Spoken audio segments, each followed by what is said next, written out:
My husband's family had gotten together for the third time, and for the third time, they forgot to invite me. I didn't make a scene. Instead, I listened to my mother, did a couple of things, and went straight to their house so I could get a good night's sleep.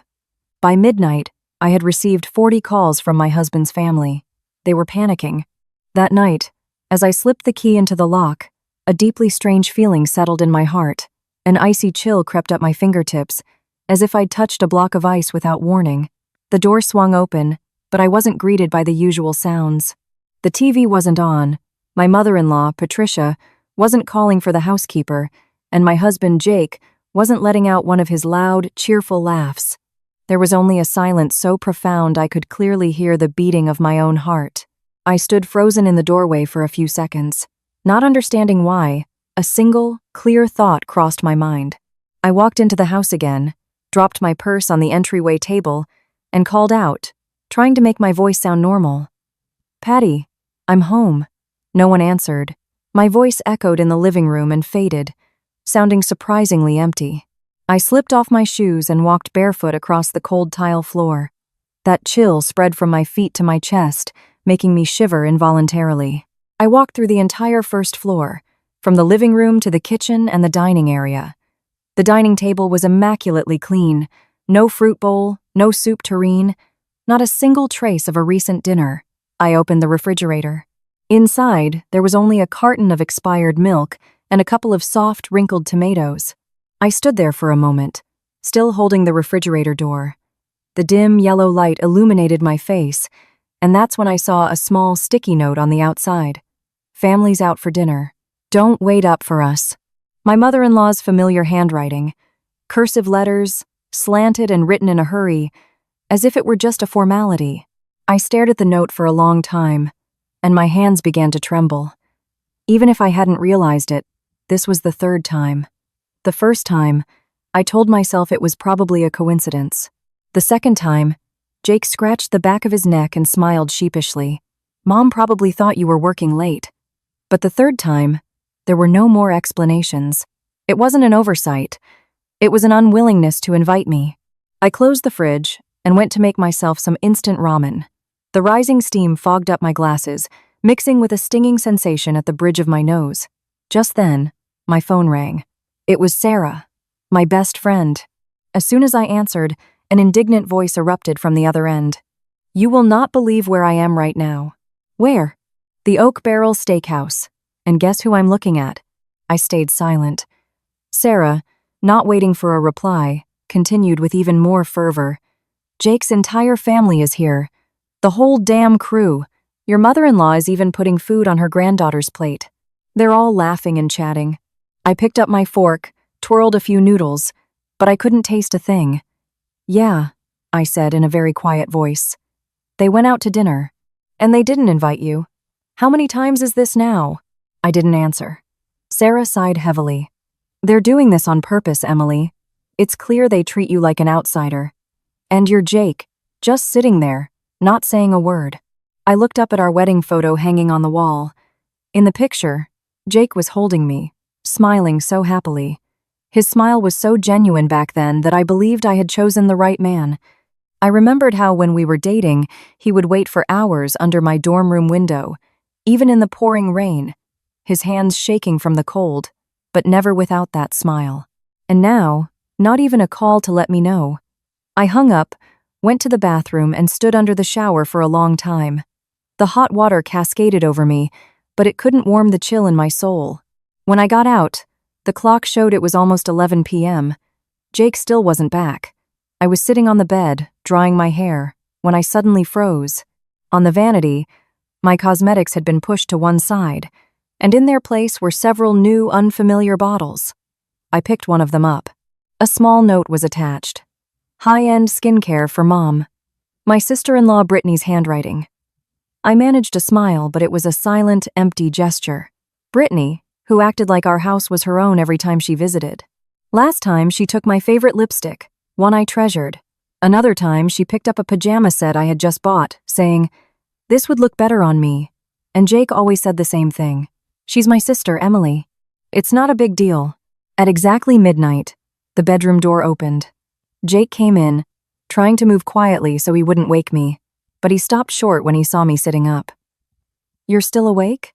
He came closer, intending to kiss me. I turned my face away. "What's the excuse today?" He looked bewildered. "What? Working late? A last-minute meeting? Or do we not even need to make up a reason this time?" He sighed, taking off his tie.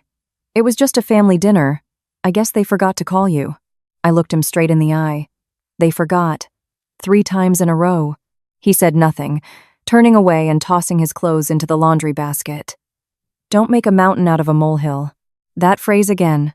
Don't make a mountain out of a molehill. Every time I was sad, angry, or hurt, it all came down to those words.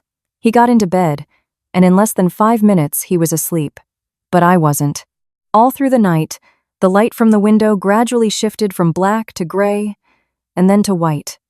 This time, I didn't want to put up with it anymore. In the morning, I went to my mother's house. My mom, Carol, poured me a cup of hot tea. The water was the perfect temperature. Not too hot, not too cold, exactly how my mother had lived her whole life, always in moderation, always knowing the boundaries. I told her everything. After listening, my mother asked me only one question. "And what do you plan to do?" I lowered my head. "I don't know. If I make a scene, they'll say I'm overreacting." My mother looked at me and smiled. That smile seemed strange to me. "What are you laughing at?" "I'm laughing because my daughter has finally learned to think." My mother got up and pulled out an old shoebox. Inside were documents, papers, and a thick journal. My mother opened it. Every page, every line, was a record of what my husband's family did. I was stunned. "Mom, you've been writing all this down?" "Not to hold a grudge," my mother said slowly, "but to wait." "Wait for what?" My mother looked at me, her gaze turning sharp.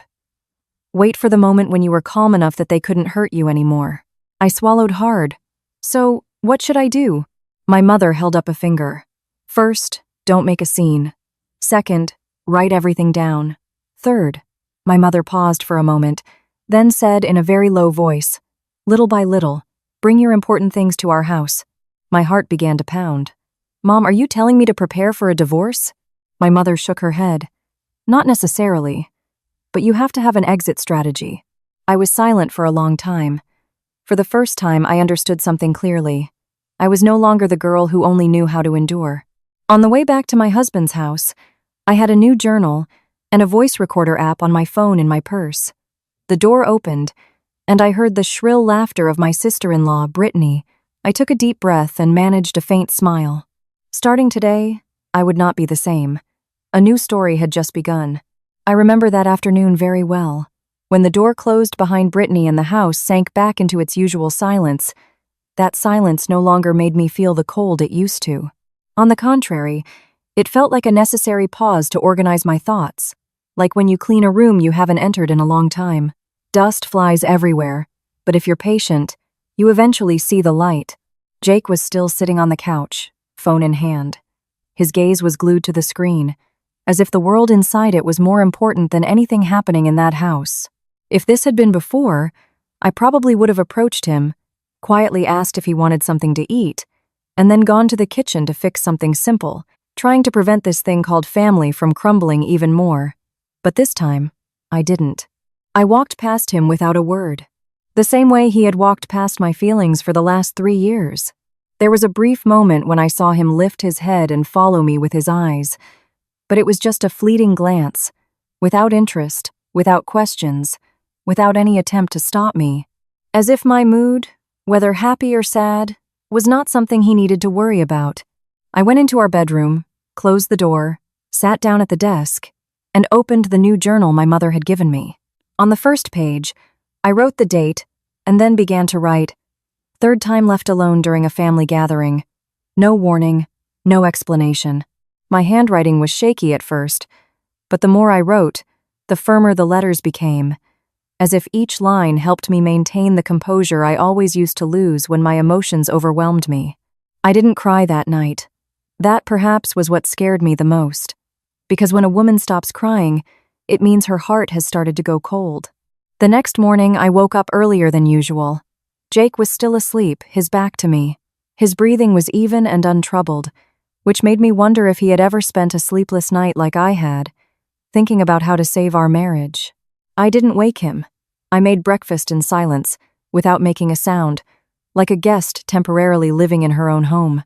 Just as I was about to leave for work, he mumbled in a sleepy voice, "Going to work?" "Yes. Will you be back early tonight?" I paused for a moment and turned to look at him. The question seemed normal on the surface, but I knew it wasn't concern, just habit. "I don't know," I answered curtly and left the house. The entire drive to the office, I didn't play any music, didn't listen to anything. I just let my thoughts go blank, as if trying to get used to a new state of being one where I no longer expected anything. At the office, I worked as usual. No one knew what I had gone through the night before. No one knew I had eaten instant ramen in an empty house. And no one knew I was preparing for a step I hadn't even dared to think about before. During my lunch break, I got a text from Sarah. "I was so mad yesterday I could spit. What are you going to do?" I stared at the message for a while and then replied, "I'm thinking." Just 2 words. But for the first time, I felt I was no longer being swept away by emotions but was truly reflecting. After lunch, I asked to leave work early, not because I was tired, but because I needed time to do something. When I opened the door and entered the house, my first sensation was one of strangeness. Although everything was the same, I knew that from today on I would no longer look at this house through the eyes of a wife. I started in the bedroom. I opened the closet, looking at every piece of clothing, every dress, every blouse I had bought in the last 3 years. Some I hadn't even worn, others were already old, but they were all tied to a period when I thought I was living a good life. I took out a large tote bag and packed a few important items: a coat, 2 dresses, a pantsuit. Every time I picked something up, I paused for a few seconds, not because I regretted it, but because I asked myself if I really needed it. And I realized that what I needed wasn't clothes, but a sense of respect. And that feeling, this house had never given me. I moved on to the desk documents, my degree, some important papers. Everything was carefully placed in a folder. I did it all very slowly, very carefully, leaving no obvious traces, just as my mother had advised. Don't let them notice right away. While I was packing, my phone rang. It was Jake. I looked at the screen for a few seconds and then answered. "Hello? Are you home?" "Yes. I'm going to be late tonight. I have some things to do." His voice was calm, as always. I smiled to myself. "Of course. Go ahead and work. I'll have dinner by myself." "Okay, sounds good." The call ended quickly. Not a single question, not a single explanation. I put the phone down and opened the location tracking app I had once asked him to activate when he went on business trips. A small green dot appeared on the map. He wasn't at the office. He was at his parents' house. I stared at it for a moment, and then I laughed. A very soft laugh that sounded foreign to me. It turns out I wasn't being too sensitive. I had just been fooling myself for far too long. I continued packing my things. When I finished, I glanced around the room. Everything was almost untouched. No one, looking at it, would realize that I had begun to leave. Before leaving the house, I took a small piece of paper and wrote, "Gone to my mom's for a few days. No reproaches, no explanations, no emotions." I left the note on the table, picked up my bag, and walked out. The door closed behind me. This time, I didn't look back. When I got back to my mother's house, I set the bag down and felt as if I had traveled a very long way, though in reality, it had only been a few miles. My mother didn't ask many questions, simply saying, "You're back? Come have dinner." Dinner that day was very simple, but I ate with more appetite than I had at any meal in the last 3 years. After dinner, I went to my old room, lay down without thinking, without worrying. I just fell asleep. A sleep so deep I didn't dream of anything. When I woke up, it was already dark outside. I picked up my phone, 3 missed calls, all from Jake. A text message. "Why did you suddenly go to your mom's?" I stared at the words for a while and then put the phone down. I didn't reply. A few minutes later, the phone lit up again. This time it was Brittany calling. I didn't answer. Then, my mother-in-law. I didn't answer that either. Only when the phone's battery died and the screen went black did I sigh in relief. For the first time in a long time, I felt peace. Not the terrifying peace of an empty house, but peace in my soul. I went out onto the balcony. The night breeze blew gently. In the distance, I could hear the sound of cars, people talking, the sounds of real life. I suddenly realized that for too long, I had been living in a shell called family, to the point where I had forgotten what it was like to truly live. In the kitchen, my mother was preparing something else. The warm aroma of food filled the house. I stood there, watching my mother's back, and suddenly felt my eyes sting not from pain, but because I had finally returned to the place where I didn't have to try so hard to be accepted. That night I slept very well. And somewhere, I knew, someone was starting to feel uneasy. And that was just the beginning. The next morning, I woke up in my old bedroom, where everything was still in its place, just as it had been in the years before I got married. From the cream-colored curtains, which had yellowed slightly over time, to the desk with the scratch I'd made when I was still a student, and it was that familiar feeling that stunned me for a second, as if the last 3 years had been just a long dream. A dream from which I had woken up to be the same girl as before, the one who hadn't yet entered that empty marriage. But when I touched the phone lying next to my pillow, the cold black screen immediately brought me back to reality, reminding me that none of it was a dream and that what I was doing was real. I didn't turn the phone on right away. The words my mother had told me yesterday still echoed in my head. Let them worry a little longer. I sat up and opened the curtains. The morning sunlight filled the room, soft yet clear, like a reminder that a new day had begun and that I too needed to start anew. Out in the kitchen was my mother. The rhythmic sound of a knife on the cutting board and the aroma of sautéing onions filled the house, a smell I had rarely experienced in my own home over the last 3 years. I walked out. My mother looked at me without asking unnecessary questions. She simply said, "Wash your face and come have breakfast." Her voice was as normal as if I had never left, as if everything that was happening was just another tiring day. I sat down at the table, and a bowl of hot oatmeal was placed in front of me, its steam clouding my vision. And in that moment, I suddenly understood something very simple that I hadn't noticed before. True care doesn't need many words. A simple, warm gesture is enough.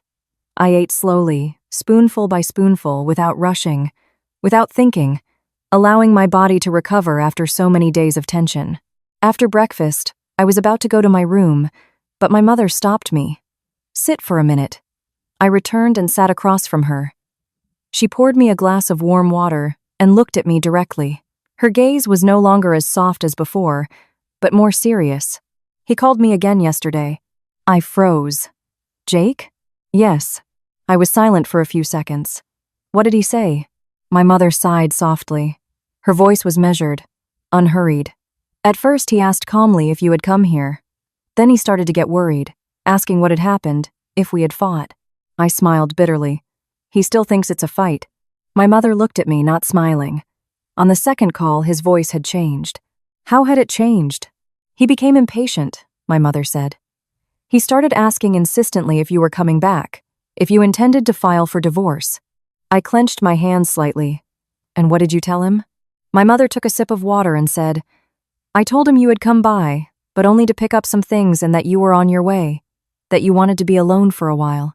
I looked at my mother, and a very complex feeling washed over me. Gratitude, concern, and a bit of excitement. How did he react?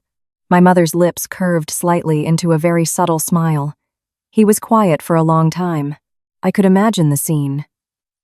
Jake, on the other end of the phone, not knowing what to say, not understanding what was happening, for the first time not being in control of the situation. And then he asked me a question. "What?" My mother looked at me directly. He asked, "Does she want to leave me?" Hearing that, my heart suddenly clenched. Not with sorrow, but because Jake, for the first time, was realizing the possibility of losing me. I lowered my head without saying anything. My mother didn't press me for an answer, just continued gently. "You see, there are things you can say 100 times and they won't listen. But as soon as you go silent, they start to get scared." I lifted my head and looked at my mother. Those words were like a knife, cutting straight through all those days when I tried to explain, to endure, to hold on, only to be met with indifference. "So, what do I do now?" I asked in a very low voice. My mother didn't answer immediately. She got up, went to her room, and brought back that old journal. Opening one of the pages, she pushed it toward me. "Read." I looked down. They were notes about how I had been treated unfairly, from small things to major events, from my mother-in-law's seemingly casual remarks to Brittany's blatant actions and Jake's habitual silence. Line by line, like a mirror, they reflected the marriage I had considered normal. "I've already read it. I think if this continues, I'll stop being myself." My mother nodded. "Then don't continue." A simple phrase, but it made me feel so much lighter. Just then, my mother's phone rang. She looked at the screen and showed it to me. It was Jake. I looked at the familiar phone number, but inside, I no longer felt the turmoil of before, only a strange calm. "Do you want to answer?" my mother asked. I thought for a few seconds and nodded. My mother answered the call, putting it on speaker. "Hello, Carol. It's me." Jake's voice came through, hoarser than usual. He clearly hadn't slept. "Yes. Is something wrong?" "Carol, do you know where Emily is now?"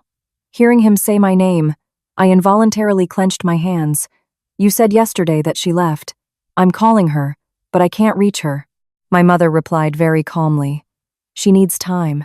"But," he stammered, "Carol, I really don't understand what I did wrong." I closed my eyes. I had heard that line too many times. "Think about it yourself," my mother said. "How have you treated your wife these past 3 years?" Silence fell on the other end of the line. A very long silence. So long I could hear his breathing. I don't know," he said, his voice dejected. In that moment, I realized something clearly. It wasn't that he didn't want to understand. It was that he had never thought he needed to. "When you understand, then you can look for her," my mother said. "And for now, don't bother her." With that, my mother hung up. The room fell silent. I sat there, staring into space. In my soul, there was no longer a storm as before, but a smooth surface of water, so calm that even I found it strange. "What are you thinking?" my mother asked. I smiled faintly. "For the first time, I don't feel like explaining anything." My mother nodded without another word. In the afternoon, I got a message from Sarah. She had sent a photo. From who? From Brittany. I borrowed my mother's phone to see it. A family photo. Everyone standing together, smiling happily. Jake was next to his mother, his hand on her shoulder. He looked so respectful. Below the photo, a caption, "Family is the most important thing."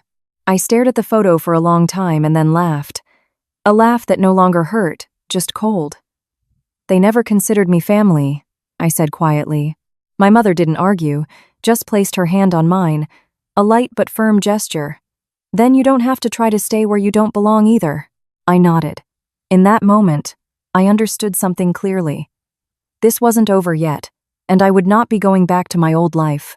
That afternoon passed more slowly than usual, not because anything special happened, but because for the first time in many years, I didn't have to watch my phone. I didn't have to worry if my mother-in-law would call suddenly. I didn't have to guess if Jake would be home for dinner or if he had other plans. And I didn't have to think about what to say or do to keep the peace in the family. All that invisible pressure suddenly disappeared, leaving a huge void that at first felt strange, but over time became more and more pleasant, as if I had taken off a piece of clothing that was too tight and had been wearing for a long time. I was sitting in my room with the journal open, and I started to record every moment with more clarity, no longer in a hurry as before, but as if I were telling the story of my own life. Every event, every word, every look was put in its place, and the more I wrote, the more clearly I saw that my marriage hadn't broken down suddenly. The problems had started a long time ago. I had just gotten used to patching up those cracks myself, to the point of forgetting that one day that wall would simply collapse. My mother passed by, looked at me, and asked, "Have you written everything down?" I nodded. "I'm still writing." My mother said nothing more, just left a glass of warm water on the table and left. That was how my mother always showed her affection, very simply, without asking unnecessary questions, without pressure, but always being there so I knew I wasn't alone. Toward evening, my mother's phone rang again. I was writing and heard the familiar ringtone, but this time I didn't flinch. My mother looked at the screen and then at me. "Your mother-in-law." I put down my pen without a word. My mother understood, answered the call, and put it on speaker. Hello? My mother-in-law Patricia's voice came through, the same familiar tone, but today it had a note of tension I had never heard before. Carol, I'm asking you seriously. Where is Emily? My mother replied very calmly. She needs some peace. Let her rest for a few days. What rest? What peace? Patricia's voice sharpened. She's the daughter-in-law of my house. She just leaves like that and turns off her phone. That's just shameless. I sat there, listening to every word, but inside, there was no longer the storm of before. I just saw the essence of it all more clearly. Patricia, my mother said slowly, you're not speaking quite right. What am I wrong about? Patricia snapped back almost immediately. Being a daughter-in-law and not knowing how to behave, always with that long face, and now she runs off to her mother's house. Tell me, isn't that a lack of respect for her husband's family?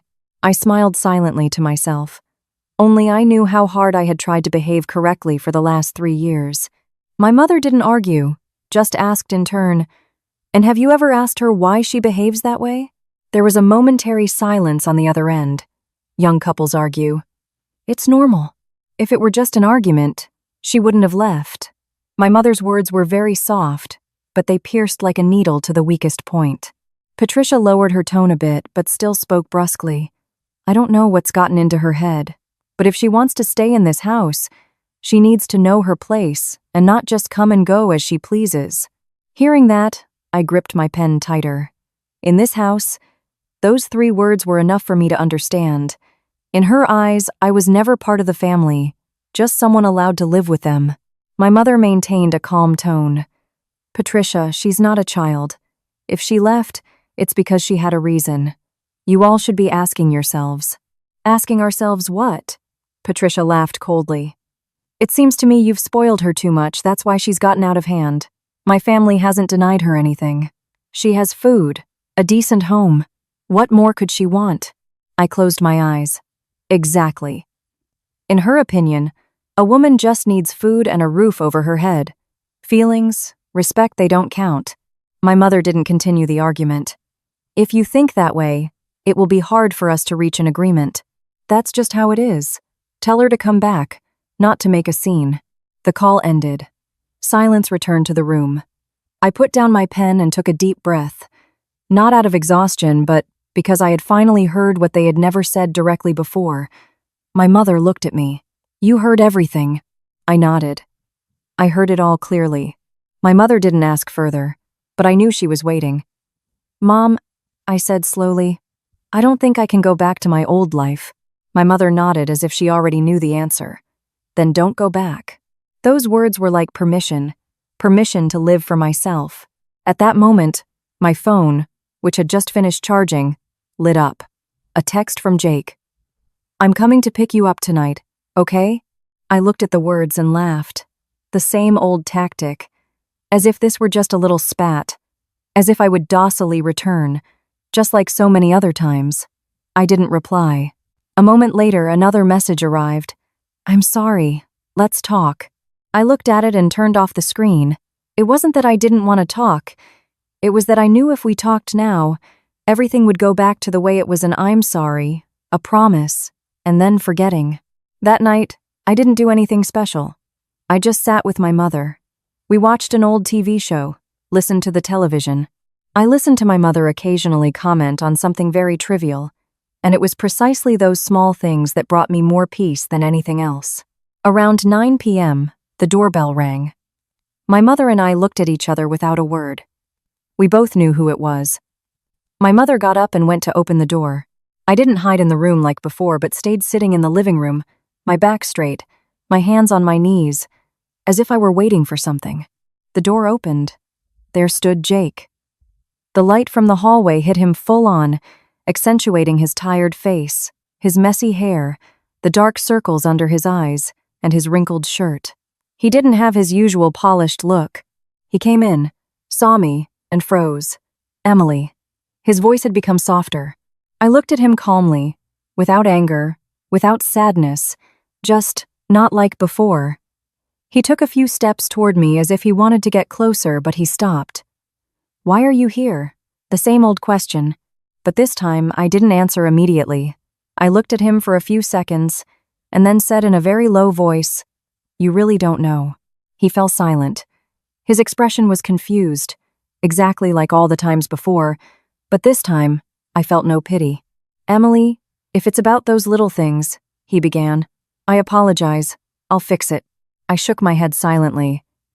"Jake, you know the problem isn't the little things." He looked at me in silence. "The problem is that in your heart, I've never been important."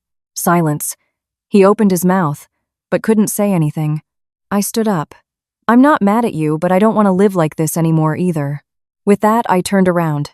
Not to avoid him, but to put an end to something that had dragged on for too long. Behind me, I heard him call, "Emily," but this time, I didn't turn back. The moment I turned and walked away, I understood clearly that this wasn't a simple gesture like the times before. It wasn't one of those times when you turn around only to come back a few minutes later, nor was it the usual anger that could be soothed with a kind word. This was a true turning point, a step that, once taken, is very difficult to undo. Precisely because I understood this, each of my steps was slow but firm, without trembling, without hesitation, like someone who has finally decided to let go of a burden they have tried to carry for too long. Behind me, I heard Jake take a quick step forward and then stop, as if he wanted to hold me back but didn't know how, because all the words he had used before to keep me had now become useless. "Emily, stop." His voice was low. It didn't have its usual confidence, but a rare confusion. I stopped, but I didn't turn around. I wanted to hear what he would say this time. "I know I was wrong," he said, hesitating. "But you can't just leave over these little things." I closed my eyes for a second. One phrase, just one, but it was enough for me to understand. Even if he was worried, scared, in his mind, everything I had suffered was still just little things. I turned and looked him straight in the eye. "You really think they're little things?" He fell silent. His gaze shifted from side to side. 3 years, I said slowly. "I've lived in your house for 3 years. I was forgotten, again and again. Your sister took my things. Your mother treated me like a stranger. And you always said, 'Don't make a mountain out of a molehill.'" I paused for a moment and asked, "To you, are those little things?" He lowered his head without answering. My mother stood behind me, not intervening, but her gaze followed my every word as if silently giving me the strength I had always lacked. "Emily," he said again, "I didn't do it on purpose. I didn't think about it that much." I laughed quietly, not at him but at my former self, the one who believed that if she just thought a little more, endured a little more, everything would work out. "Right," I nodded. "You didn't think, so I had to. I had to think about what to say today so your mom wouldn't be upset. Think about what to do so your sister wouldn't criticize me.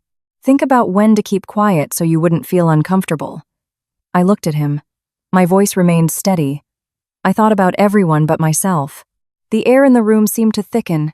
Jake stood there, his arms hanging limp, unresponsive. For the first time, I saw him at a loss for words. "So what do you want me to do?" he asked in a very low voice. He should have asked that question a long time ago, but now, hearing it, I felt it was too late. "I don't want you to do anything," I replied. "I just want you to understand. But you can't." He looked at me. His eyes started to get red. "I can learn." I shook my head. "When will you learn?" "When I no longer want to wait." After those words, we both fell silent. Not because there was nothing left to say, but because everything was already too clear. At that moment, my mother intervened. Her voice was soft but firm. "Jake, go home." He turned to my mother as if looking for a lifeline. "Carol, please talk to her." My mother looked at him without reproach, but also without defending him. "I can't live your life for you, nor can I decide for Emily. You're the husband. You should know yourself where you went wrong." He stood there for a few more seconds and finally nodded. Without another word, he turned and walked to the door. This time, he left first. The door closed. No shouting, no pleading, just a very long silence. I stood for a moment, then sat down on the couch. It felt like I had survived a hurricane, but strangely, I didn't feel the exhaustion of before. There was only a lightness I had never experienced.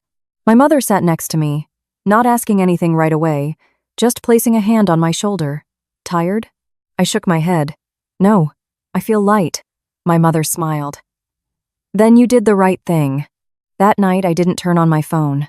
Not out of fear, but because I no longer needed to know what he was thinking, what he was doing. For the first time in a long time, I wasn't living by someone else's rhythm. The next morning, I got up early and went to the farmer's market with my mother. The familiar path, the familiar stalls, the voices of shoppers and vendors, the sound of cars, it was all so ordinary. But it was precisely that ordinariness that made me feel like I was returning to real life, not that life where I tried so hard to maintain an image. My mother walked ahead and I followed. Sometimes she would turn and ask, "Do you want fish? Should we get these vegetables?" Simple questions, but they comforted me, because for the first time, someone was asking me what I liked, without any strings attached. At noon, while I was helping my mother cook, my phone rang. I looked. It was Jake. I didn't answer. A moment later, a text arrived. "I'm sorry. I'll talk to my mom." I read it and put the phone down. I didn't reply. Not because I didn't believe him, but because I was no longer in a hurry to believe. In the afternoon, I was sitting alone in my room. I opened the journal again and added another line. Jake came over. He still doesn't understand the problem. I put down the pen, stared at that entry for a long time, and then closed the journal. Outside, it was starting to get dark. A warm yellow light came on in the house, creating a cozy space. The complete opposite of the days I spent in that other house, where there was always enough light but a lack of warmth. I suddenly understood. There are places where you live for a long time but that never belong to you, and there are places where you just need to return to feel peace. That night, I went to bed very early.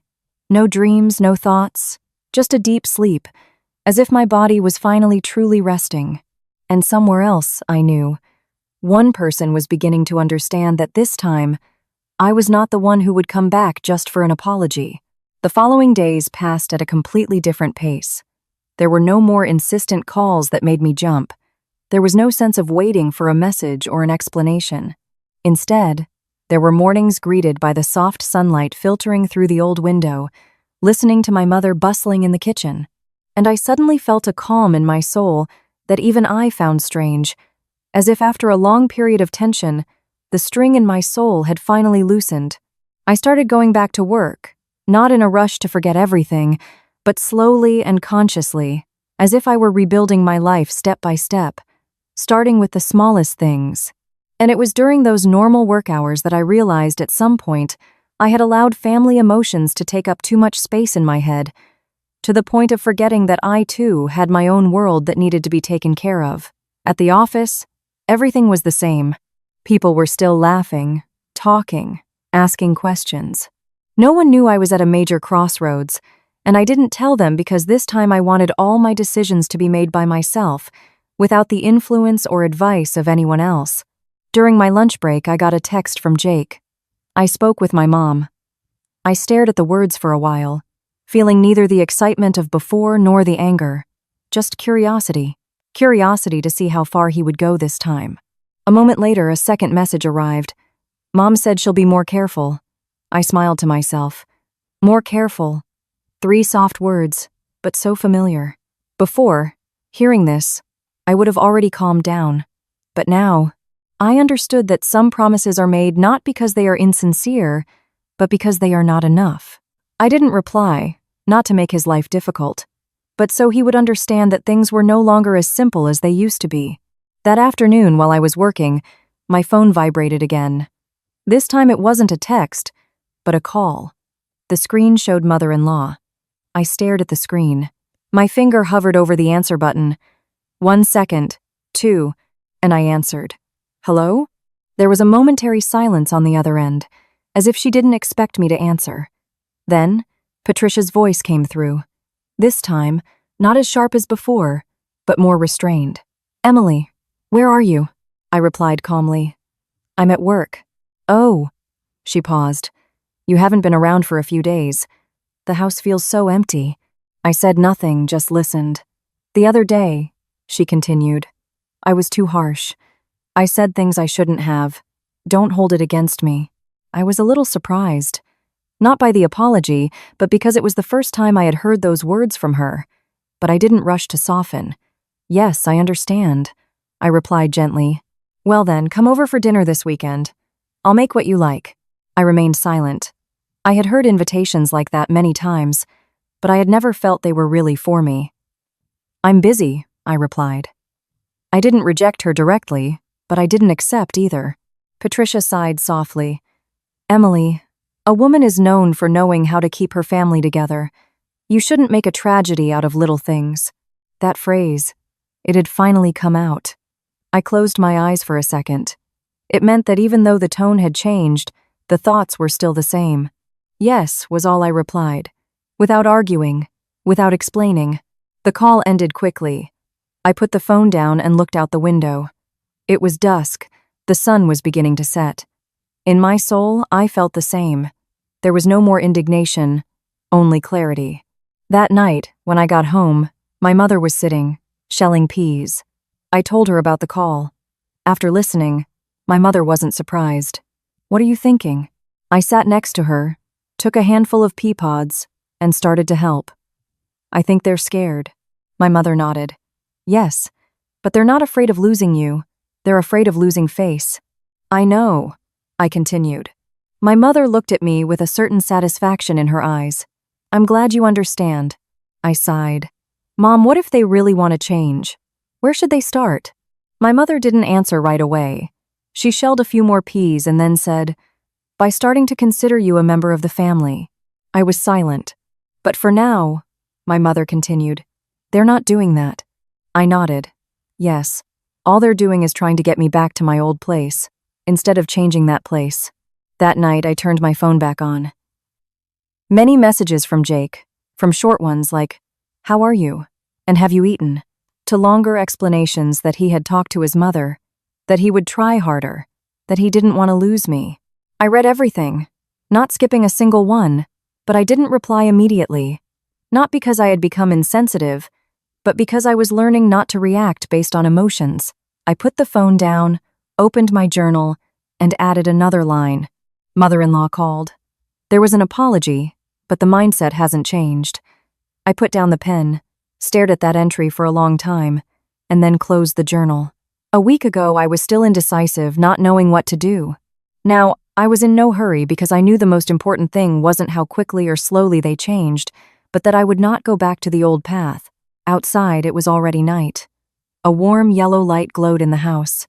My mother had already gone to bed, and I was sitting alone by the window looking at the dark sky. In my soul, I no longer felt the heaviness of before, but a very clear awareness that everything was still moving forward, and what awaited me might be even more difficult. But at least this time, I wouldn't be walking alone. In the following days, I began to notice very clear changes, not on the outside, but in how I myself began to perceive what was happening. Before, every time a message or a call came from Jake or his family, my heart would start to beat faster. In my head, all sorts of scenarios would immediately play out, from worry and hope to disappointment. Now, when the phone lit up, I would simply look, read, and put it aside without rushing, without panic, like an external observer, not a participant. And it was precisely this change that made me understand that what was gradually fading was not love, but dependence. That morning, I arrived at the office earlier than usual. I sat in front of the computer but didn't rush to start working. Instead, I opened my journal and reread everything I had written in the last few days. Each line was like a reminder that my actions were not a whim or a fit of anger, but a process of reevaluation, a process for which I had paid with 3 years of patience. Just then, my phone rang. It was Jake. I looked at the number and decided to answer. Hello? Emily, are you at work? His voice was a bit restrained, not as confident as before. Yes. I want us to meet. I was silent for a few seconds. For what? He hesitated on the other end. I want to clear things up. I looked out the window. The morning light fell on my desk, reflecting on the white sheets of paper.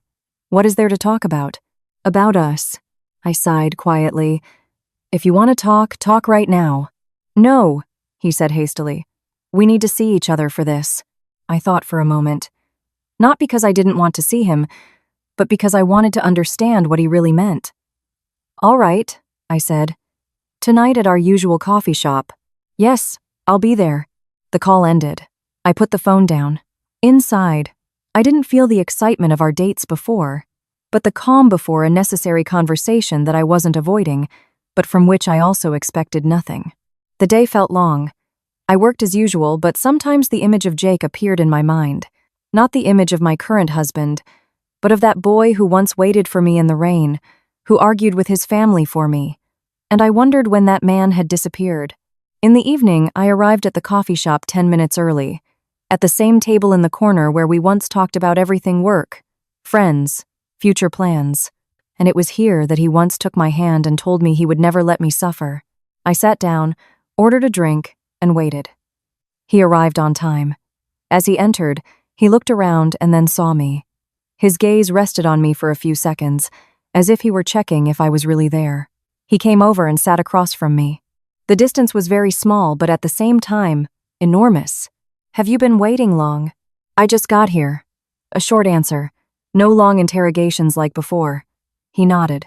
A few seconds of silence, and then he finally spoke. "Emily, I've been thinking a lot these past few days." I looked at him without a word. "I know I was wrong. I got too used to your patience and didn't realize it." I raised an eyebrow slightly. I was hearing those words for the first time, but I really didn't think it was that serious. I set my glass down on the table. "And what do you think now?" He looked at me. His gaze was a bit hesitant, but he still said, "I want you to come back." I laughed quietly, not with joy, but because I had expected it. "Come back for what?" He was a bit taken aback. "Come back so we can continue living like before." That answer made me stop smiling. "Jake," I said slowly, "do you see the problem?" He fell silent. "You want me to come back, but you can't say you're going to change." He looked down at the table. "I'll try." "What will you try?" I continued. "Try to care more about me?" I shook my head. "How many times have you said that already?" He didn't answer. "The problem isn't whether you care or not," I said. "It's that in your way of thinking, I have never been a priority." He looked up. "That's not true. If I were a priority, I wouldn't have been forgotten 3 times in a row. If I were a priority, you wouldn't have let Brittany take my things. If I were a priority, you wouldn't have allowed your mother to say those things without defending me." I looked him straight in the eye. "You can say it wasn't on purpose, but the result is the same." Again, silence. Soft music played in the coffee shop, but it couldn't ease the tension between us. "So what do you want?" he asked in a quiet voice. I thought for a few seconds. "I want respect, not in words, but in actions." He nodded. "I understand." I looked at him. "Do you really understand?" He didn't answer immediately. "I'll try." I sighed quietly. "I don't need you to try. I need you to change." I said these words in a very low voice, but I myself felt a great determination in them. He looked at me for a long time. In his eyes, there was something like the first time he realized that everything had slipped out of his hands. "And if I can't?" he asked. I didn't avoid the question. "Then I won't come back." A clear answer, no beating around the bush, no emotion. He lowered his head, clasping his hands together. "Emily, I don't want to lose you." I looked at him. This time I didn't feel pain, only pity. "I don't want to lose the marriage either, but I can't hold it up all by myself." He looked up, his eyes red. "Give me more time, please." I was silent for a long time, and then I nodded. "1 week. During this week, I won't contact you, and you don't look for me. Think about it yourself." He looked at me as if he wanted to say something more, but then he just nodded. "Okay." We didn't say anything else. I stood up. He stood up too. "Emily." I turned. "This time, don't disappoint me." I didn't reply. I just gave him one last look and left. Walking out of the coffee shop, I felt the night breeze. It brought with it a coolness that cleared my mind more than ever. And I knew that this conversation was not the end, but a turning point, a point from which everything would go in a completely different direction. After that meeting, I returned to my mother's house in a very strange state. It wasn't that I felt completely light, but I didn't feel the previous heaviness either. It was like the surface of a lake after the wind has died down. There are still small ripples, but no more furious waves.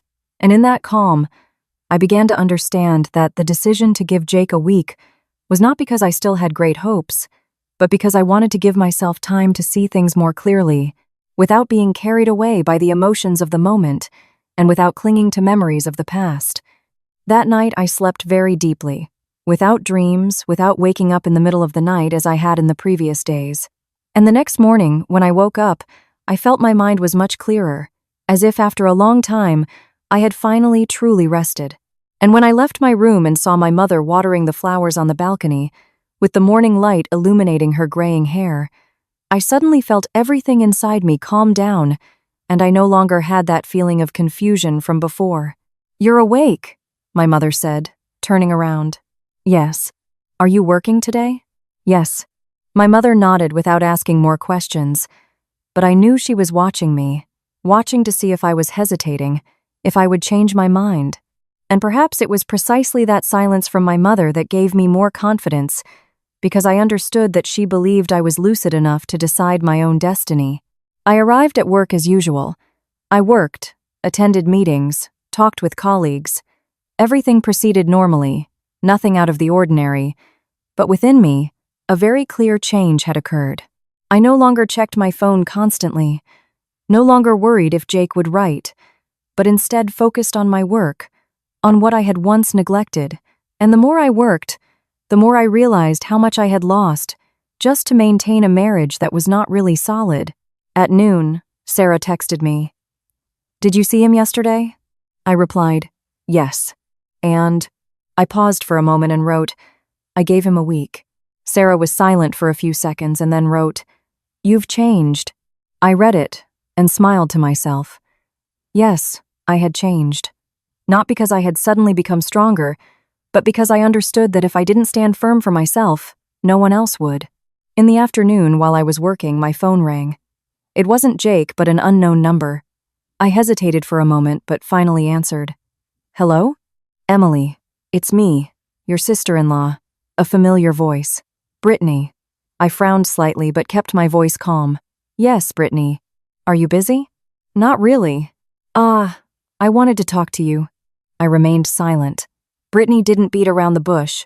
I heard about what's been happening these last few days. I didn't reply. "Don't you think you're taking it too far?" I smiled silently to myself. The same old perspective. "Too far? In what way?" I asked in turn. Brittany hesitated a bit, apparently not expecting me to ask so directly. "Well, husband and wife live together. Everyone has their moments. And you just left for your mom's house and aren't answering calls. People will think badly of it." I leaned back in my chair, looking out the window. "What people, Brittany?" There was a momentary silence on the other end. "Well, relatives, friends, and am I an outsider or part of the family?" I continued. This time, Brittany was quiet. "What do you mean by that?" "I'm just asking," I said softly. "Because if I'm family, why did no one remember to invite me to the family gatherings?" Silence. The atmosphere on the phone became tense. Mom just forgot. "She forgot 3 times in a row?" I asked again. Brittany didn't answer immediately. "Emily, don't get hung up on these little things." I sighed quietly. "Little things again." "To you it might be a little thing," I said. "But to me, it's how I'm treated." Brittany started to lose her patience. "What are you trying to say? That your husband's family treats you badly?" "I'm not saying it, but you're acting like it." My sister-in-law's voice sharpened. "You went to your mother's house, you made a scene. Now everyone knows. Have you thought about Jake?" Hearing that, I suddenly understood very clearly. In everything they said, not once had the question been asked, "And how are you?" Only, "What will people think?" "Brittany," I said slowly, "have you ever thought about me?" This question left her speechless. "I don't need much," I continued, "just to be considered a member of the family. But it seems from the beginning, I haven't had that status." Brittany sighed deeply. "You think too much." "No," I shook my head. "Before, I thought too little." I realized this sentence with great clarity. For 3 years, I myself had simplified everything, only to be the one who suffered in the end. "Well, fine," Brittany said coldly. "If you think so, I won't say anything more. But I'm warning you, women who act like this end up regretting it." I smiled. If I had kept living like before, then I would have regretted it. The call ended. I put the phone down. I no longer felt the anger of before. There was only clarity so clear that there was nothing left to argue about. That night, I told my mother. After listening, my mother just asked one question. "You didn't hesitate." I thought for a few seconds. "No." My mother nodded. "That's good." I sat next to my mother, resting my head on her shoulder. "Mom, I feel like this time, I'm not afraid anymore." My mother gently stroked my hair. "When you stop being afraid, others start to be afraid of you." I laughed quietly. It's true. The calls, the messages, the advice, it all pointed to one thing. They had started to worry. But they weren't worried about my pain. They were worried because I was no longer as easy to control as before. That night, I turned my phone back on. There were still messages from Jake, but no new ones. I didn't know what he was thinking, but I knew this week would be the most important, not just for him, but for me too. I put the phone down and turned off the light, lying in the dark, listening to my own steady breathing. I suddenly understood that peace is not the absence of problems, but the ability to face them. And this time, I was ready. The week passed faster than I thought, not because time had actually shortened, but because for the first time in a long time, I wasn't counting the days, waiting for something. I wasn't worried if Jake would change. I didn't make assumptions only to be disappointed. Instead, I lived each day very consciously. I went to work, came home, had dinner with my mother, talked about the most mundane topics, and it was in that ordinariness that I realized the feeling of calm is actually something very simple. But the closer the 7th day came, the more a hard-to-describe feeling grew in me. It wasn't worry or hope, but more like someone standing in front of a door, knowing that as soon as they open it, they will enter a new stage. But it was impossible to predict what would be behind it. That morning, I woke up earlier than usual, not because I had urgent matters, but because my sleep hadn't been as deep as in the previous days. From time to time, Jake's words echoed in my head. "Give me a week," and I wondered what he could have done in that week, or if it had just been thoughts that hadn't translated into actions. My mother, looking at me from the kitchen, seemed to notice something unusual. "Today is the last day," she said. It wasn't a question, but a statement. I nodded. "Yes. Do you want to see him?" I thought for a moment. "Yes." My mother didn't add anything else, just nodded as if she already knew the answer. All morning, I couldn't concentrate on work. My eyes were on the screen, but my thoughts were elsewhere. I wasn't thinking about the outcome, but the process, about everything that had happened in the last 3 years, about myself, about the times I had chosen silence over speaking up, patience over confrontation, and these thoughts made me realize that whatever the outcome today, I had already changed. At exactly noon, my phone rang. It was Jake. I looked at the number and answered. "Hello? Emily, are you free today?" "Yes. Let's meet." "Where? At the house, maybe?" I froze for a moment. At the house? The house I had left. I was silent for a few seconds and replied, "All right, wait for me." The call ended. I sat for a moment, then got up, changed, and prepared to leave. The feelings were no longer the same as before when I went to my husband's house. There was no worry about how to behave, what to do to make everything okay. I was simply going to face reality. My mother stood at the door, watching me. "Remember one thing." "Yes?" "You don't have to prove anything to them." I nodded.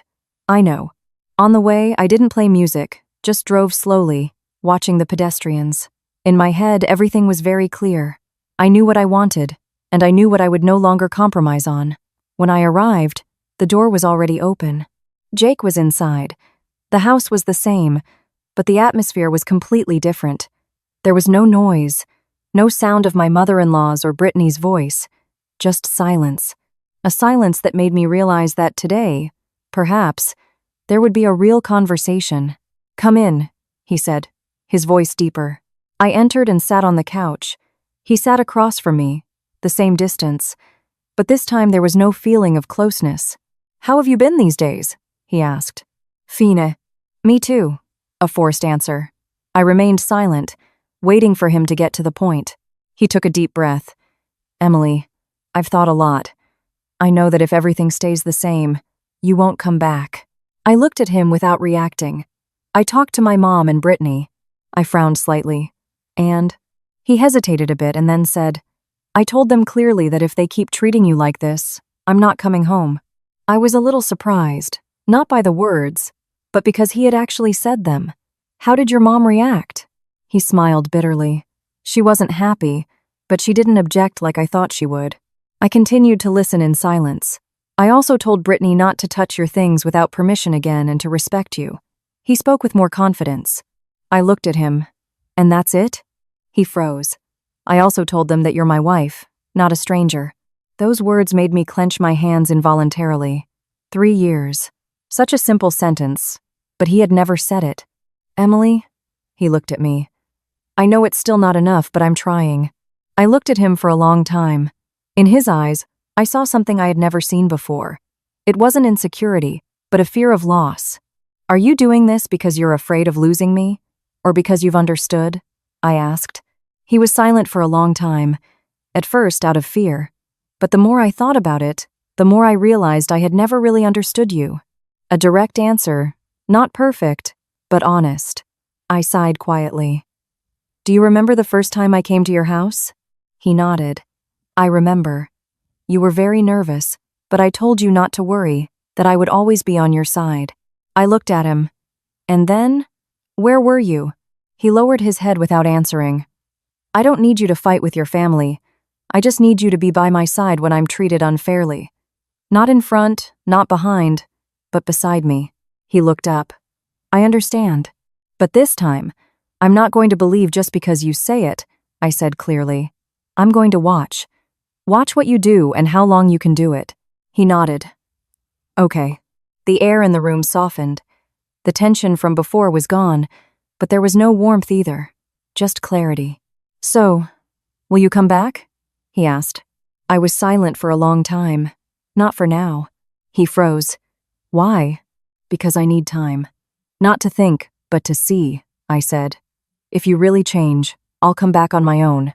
And if not, even if I come back, everything will just repeat itself.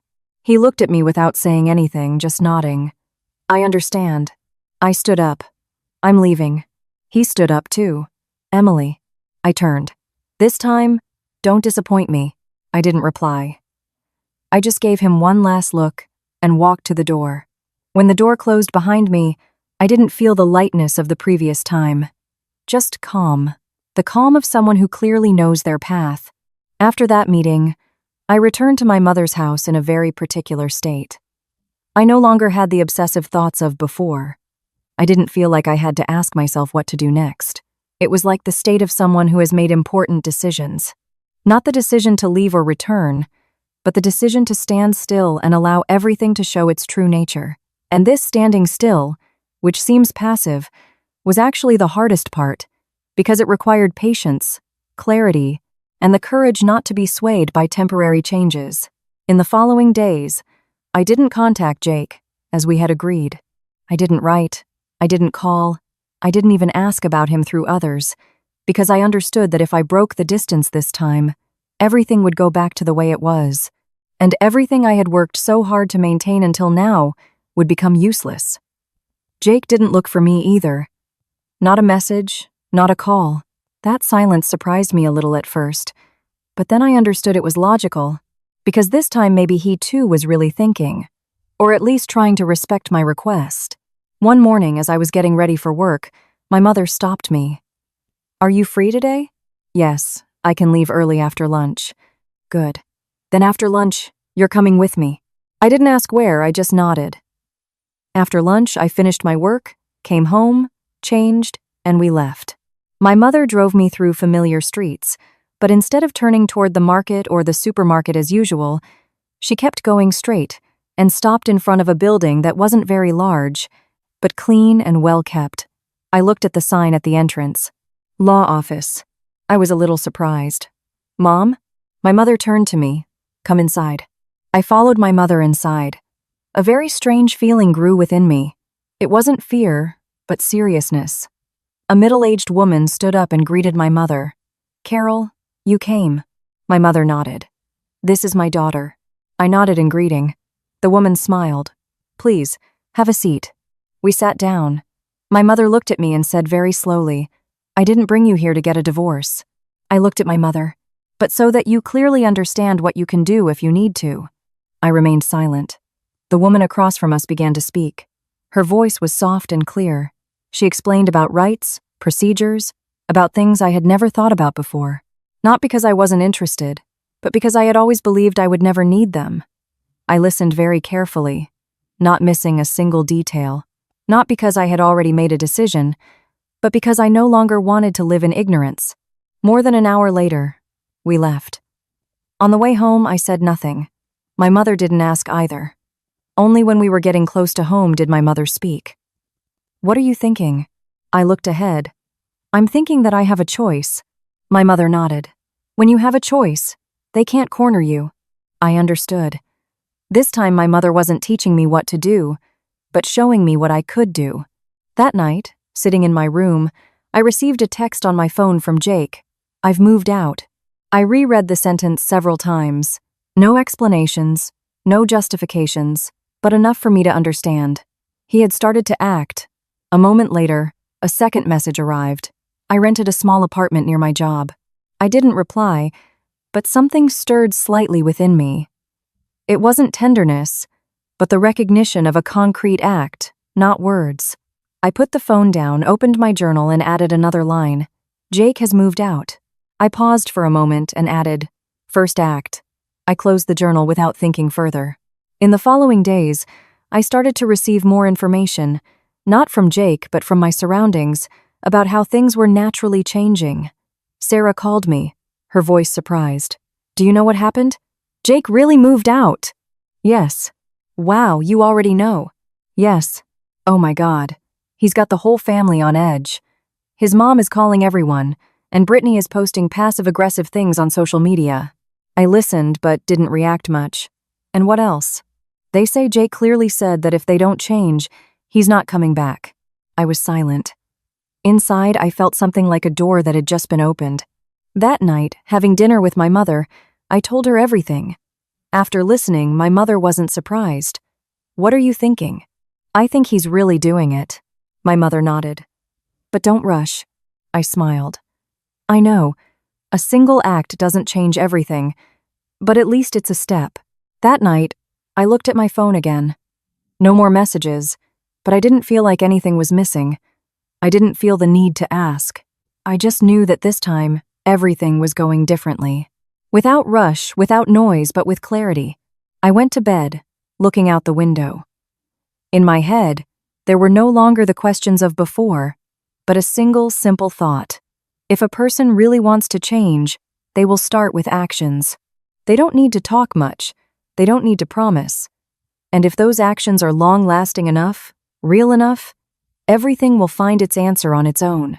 And this time I wouldn't be running after him. I would stand still and let whoever needed to walk. In the days following Jake's move, my life continued at a very steady pace. There were no major upheavals or dramatic situations, as people often imagine when a marriage is on the brink of collapse. On the contrary, everything became quieter, more profound, like after a heavy rain, when there is no more sound of wind, but only small drops falling evenly from the eaves. Slow but sharp. I went to work, came home, had dinner with my mother, sometimes chatted with Sarah, and dedicated most of the remaining time to myself. I reread old books, sorted through my confused thoughts, and it was in this seemingly very ordinary time that I felt the deepest change. Jake didn't contact me often. There were no more insistent messages as before. Only occasionally, once every few days, he would send a very short message. "I'm okay," or "I went to see my mom today to talk." No questions, no demands. He was simply reporting, as if he himself were building his new rhythm of life independently of me, and that actually reassured me more than before. One afternoon, while I was sitting with my mother on the balcony, my phone buzzed. A message from Jake. "My mom came to see me today." I read it and sat still for a few seconds, not out of surprise, but because I knew it had to happen sooner or later. An instant later, the next message arrived. "My mom cried." I sighed quietly. In my mind, the image of Patricia appeared, a woman who always seemed so tough, who always wanted everything her way, but who had never really faced the feelings of others. And perhaps this was the first time she had to face the loss of control she had been so accustomed to all these years. I didn't reply. I just read it.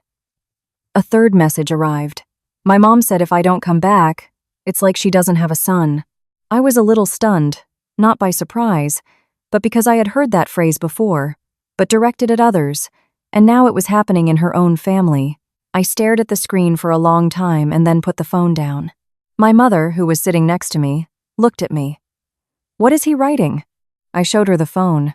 My mother, after reading it, didn't speak immediately, just sighed quietly. "What are you thinking?" I thought for a moment. "I think this is the hardest time for him." My mother nodded. "Yes. Changing isn't just saying a word or doing one thing. It means facing what you've been used to your whole life." I was silent. I understood that for me, the difficulty had been leaving, and for Jake, staying but changing. A little while later, the phone vibrated again. This time it was a call. I looked at the name, Jake. I answered. "Hello?" On the other end, there was no immediate voice, just his breathing. A moment later he spoke. "Emily." His voice was hoarse, not like before. "Yes. Today I understood why you were so tired." I remained silent, not interrupting. When my mom said that, I realized how many times you must have heard something similar. His voice was slow, measured, but each word was sharp. I closed my eyes for a second, not to avoid it, but to contain my emotions. "Emily," he continued, "I'm sorry." This time, the apology sounded different, not to soothe, but to acknowledge. "I don't know how well I'll do, but I won't be the same as before." I opened my eyes, looking at the darkness ahead. "Where are you?" I asked. "On the street, taking a walk." "Have you had dinner?" There was a short but not uncomfortable pause. "Emily," he said, "can you give me more time?" I didn't answer right away, not because I didn't know the answer, but because I wanted to be sure that this time he wasn't speaking out of emotion. "Time isn't the problem," I said slowly. "What's important is how you use it." He was silent. "I don't need you to be perfect. I need you not to go back to being the person you were before." My voice was very low, but clear. "I understand. I'll prove it." I nodded, although he couldn't see it. "Then I'll wait." Not blindly, but consciously. The call ended. I put the phone down. My mother looked at me. "What else did he say?" I told him I'll wait. My mother nodded without objecting, without agreeing, simply accepting it. That night, I didn't fall asleep right away. I went out onto the balcony. I watched the small street, where the yellow light from the streetlights fell on the road, creating long strips of light. And in that silence, I suddenly understood that some marriages don't break because of a big event, but because of a multitude of small details that repeat over and over, and that some changes don't begin with promises, but with very real and painful moments when a person is forced to look at themselves. This time, I was not the one trying to hold on, but the one observing, and for the first time I saw that Jake was really taking steps. After that late-night call, not everything changed overnight, as people often expect. There was no flood of messages, no constant promises, no grand gestures to prove anything. On the contrary, everything happened slowly, almost silently. But it was precisely that silence that made me more attentive, because I understood that if the changes were truly internal, they wouldn't be loud or showy, but would manifest in very small, regular things that take time to be noticed. Jake kept his word. He didn't bother me. He didn't try to get me to come back.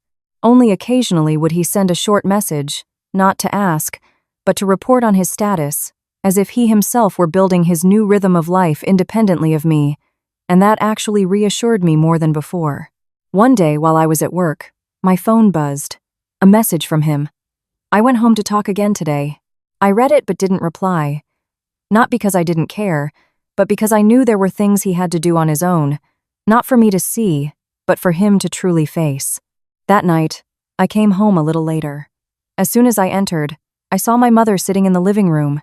The yellow light illuminated her face, creating a familiar, thoughtful expression. And as soon as I put down my purse, my mother looked at me as if she expected me to say something. "She came today," my mother said. I froze. "Yes. His mother called me." I went over and sat down.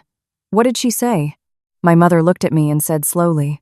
She said that Jake came over today and talked for a long time, and that this time he didn't back down. I was a little surprised. He didn't back down? Yes, my mother nodded. He said clearly that if they don't change their attitude toward you, he won't come back, and he won't force you to come back. I was silent.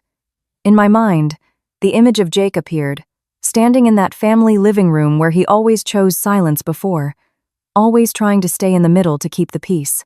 And now, for the first time, he had chosen a side. How did his mother react? I asked. My mother sighed quietly. At first, she got very angry, but then she fell silent. I understood that that silence was not acceptance, but the beginning of reflection. And then he packed up the rest of his things. I looked up. He packed everything? Yes. My mother looked at me.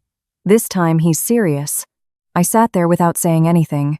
Inside, I didn't feel joy, as one might think, nor relief.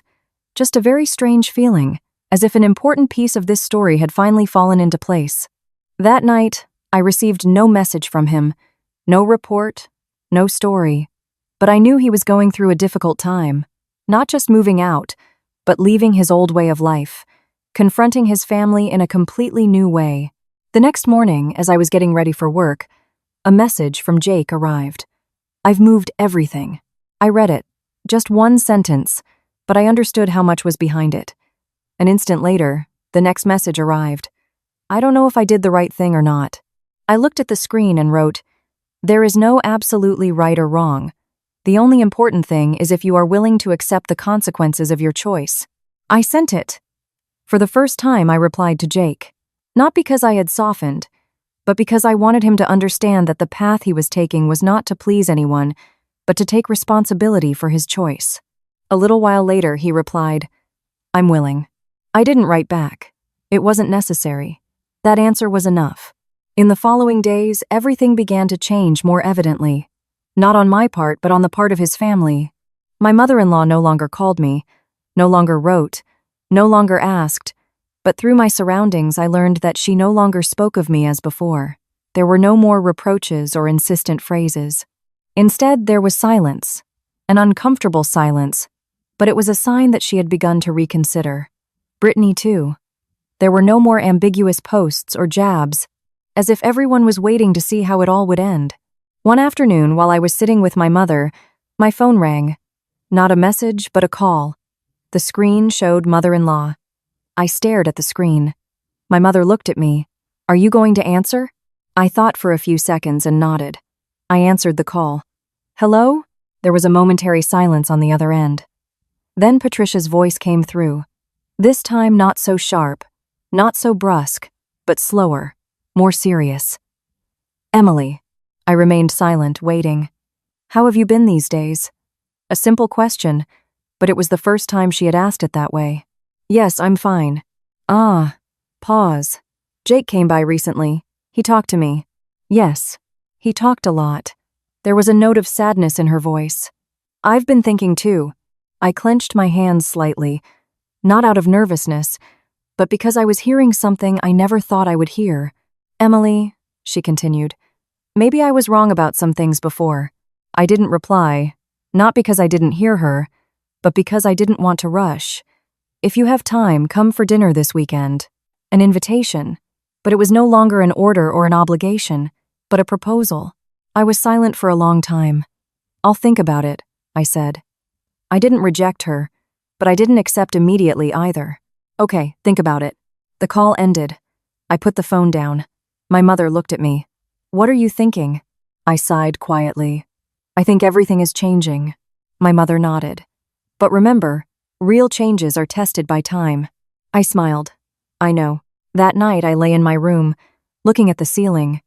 In my head there were no longer the questions of before, but a very clear thought. Everything is going in the right direction, not because of my desire, but in the most natural way, when everyone is forced to look at themselves. And this time, I didn't have to try so hard. That weekend arrived in a very ordinary way, with no special premonitions, no excessive excitement, no the feeling of previous heaviness that had entered that house. Just a morning like any other. I woke up, made the bed, washed up, and then sat down to have breakfast with my mother. I listened to the clinking of the spoon in the bowl, the boiling of water in the kettle. Those familiar sounds calmed me more than any words of encouragement. My mother didn't ask me if I was going or not. Only when I got up, changed, and grabbed my purse did she look at me. In her eyes there was no question or worry, but a very subtle trust. "Go," she said.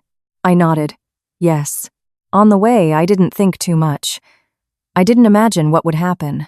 I didn't prepare answers because this time I wasn't going there to prove I was right or to get approval, but simply to see how much everything had changed.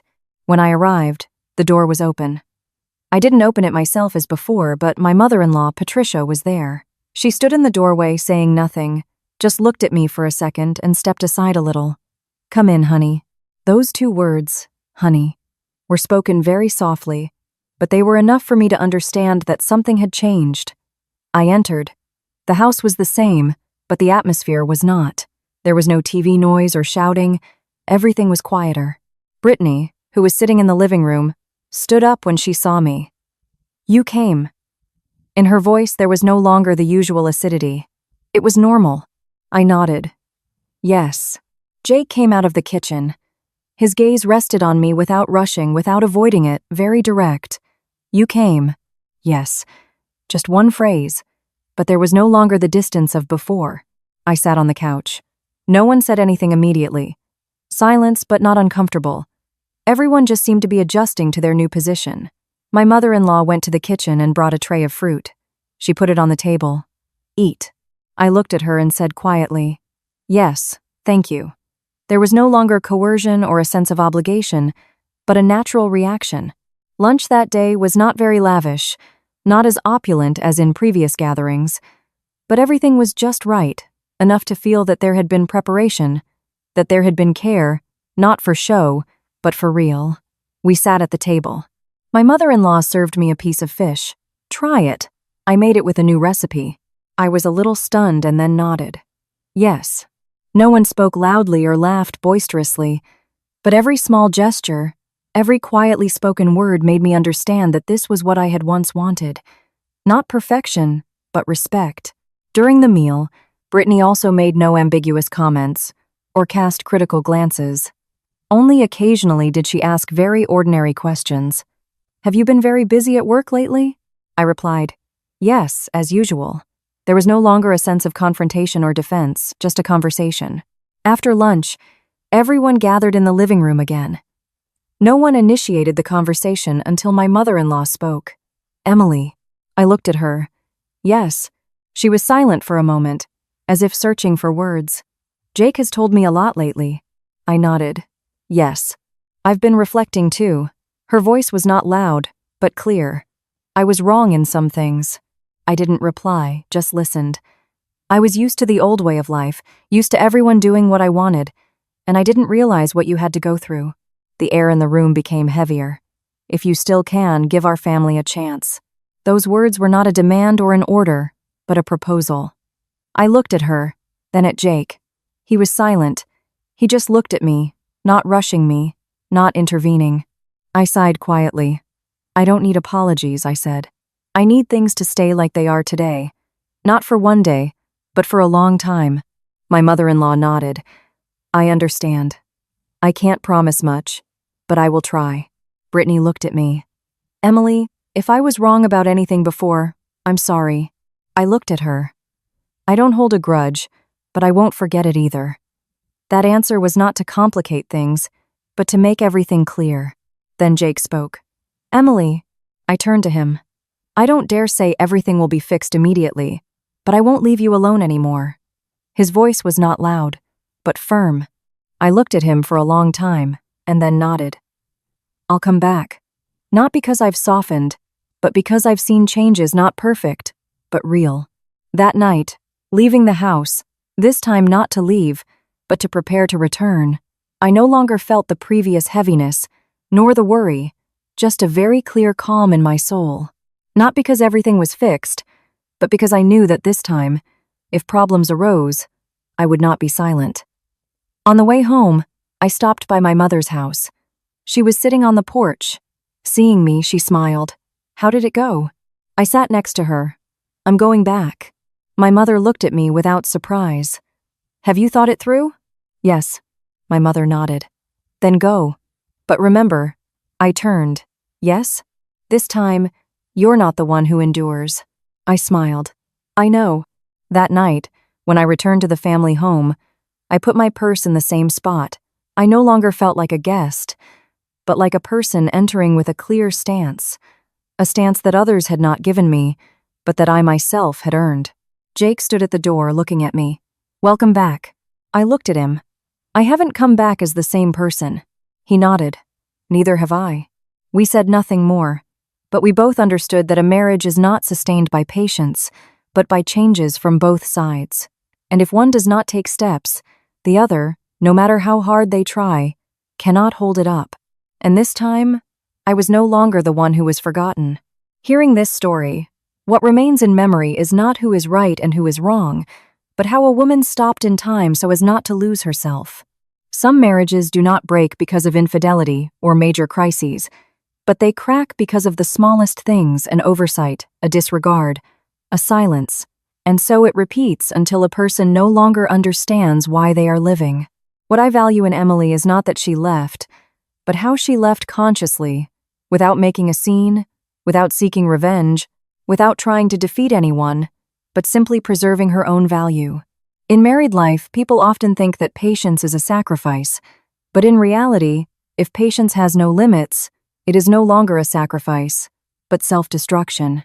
As for Jake, honestly, he is not a bad person, but his mistake is very common. He got so used to his wife's patience that he began to take it for granted. Many men are not unfaithful. They do not behave in an openly bad way, but they unconsciously stand apart from their wives' feelings, and only upon losing them do they begin to learn to care for them. Jake was lucky to realize it in time, and more importantly, he started with actions, not just words. And the mother-in-law and sister-in-law are not absolutely bad people either. They simply lived according to an old pattern where the daughter-in-law must know her place, endure, adapt, forgetting that a family cannot be strong if only one person makes an effort. This story teaches us something very clear. If you want to be respected, first establish your boundaries. If you don't speak up, others think you agree. And if you always come back, others think you will never leave. But this should not be understood as meaning that being strong necessarily means leaving. The important thing is not whether you leave or stay, but whether you are still yourself when you return. Emily returned, but she was no longer the same, and that is the most valuable thing. If you are in a relationship where you constantly have to give in, constantly ask yourself if you are the one to blame, stop for a moment, not to leave immediately, but to see where you stand in your own life. And if this story has moved you, don't keep it to yourself. Share it, because perhaps somewhere there is another person who needs the courage to change, just as Emily once did. And you, if you were in Emily's place, would you have returned, or would you have chosen another path?